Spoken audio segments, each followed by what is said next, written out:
Hello friends, இந்த வீடியோவில் குடைமிளகாய் சட்னி எப்படி செய்யலாம்னு பார்க்கலாம். அதுக்கு முன்னாடி சேனல் சப்ஸ்கிரைப் பண்ணாதவங்க சப்ஸ்கிரைப் பண்ணிக்கோங்க. குடைமிளகாயில் விட்டமின்ஸ் நிறைய இருக்குது, கண்களுக்கு ரொம்ப நல்லது. இது நம்ம உடலில் உள்ள செல்கள்லாம் டேமேஜ் ஆகாமல் இருக்கிறதுக்கு இந்த குடைமிளகாய் ரொம்ப ஹெல்ப் பண்ணுது.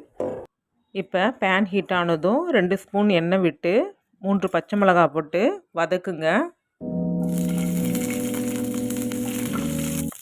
2 பெரிய வெங்காயம் நீல வாக்கில் கட் பண்ணி பொன்னிறமாக வர வரைக்கும் வதக்கிக்கலாம்.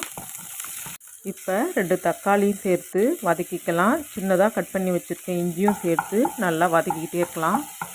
வதங்கின பிறகு ஒரு குடைமிளகாயை இந்த சைஸில் கட் பண்ணி போட்டு எல்லாத்தையும் சேர்த்து நல்லா வதக்கி எடுத்துக்கலாம். இப்போ ஸ்டவ் ஆஃப் பண்ணிக்கலாம்.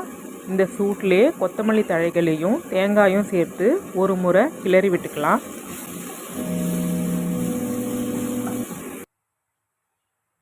இப்போ இதை ஆற விட்டு மிக்ஸி ஜாரில் போட்டு தேவையான அளவு உப்பும் கலந்து நைஸாக அரைச்சி எடுத்துகிட்டு வந்துடுங்க. மிக்ஸி ஜாரில் கொஞ்சமாக தண்ணி கலந்து இந்த சட்னியில் கலந்துக்கலாம். இப்போ கடுகு, உளுத்தம்பருப்பு, கருவேப்பிலை போட்டு தாளித்து இந்த சட்னியோடு கலந்துக்கலாம். சுட சுட இட்லி ஊற்றி இந்த சட்னியோடு சாப்பிடும் பொழுது ரொம்ப சுவையாக இருக்கும். நீங்களும் இந்த சட்னி ட்ரை பண்ணிவிட்டு எப்படி இருந்ததுன்னு கமெண்ட் பண்ணுங்கள். இந்த வீடியோ பிடிச்சதுன்னா லைக் பண்ணுங்கள், சப்ஸ்கிரைப் பண்ணுங்கள், ஃப்ரெண்ட்ஸ் அண்ட் ரிலேட்டிவ்ஸ்க்கு ஷேர் பண்ணுங்கள். தேங்க்யூ.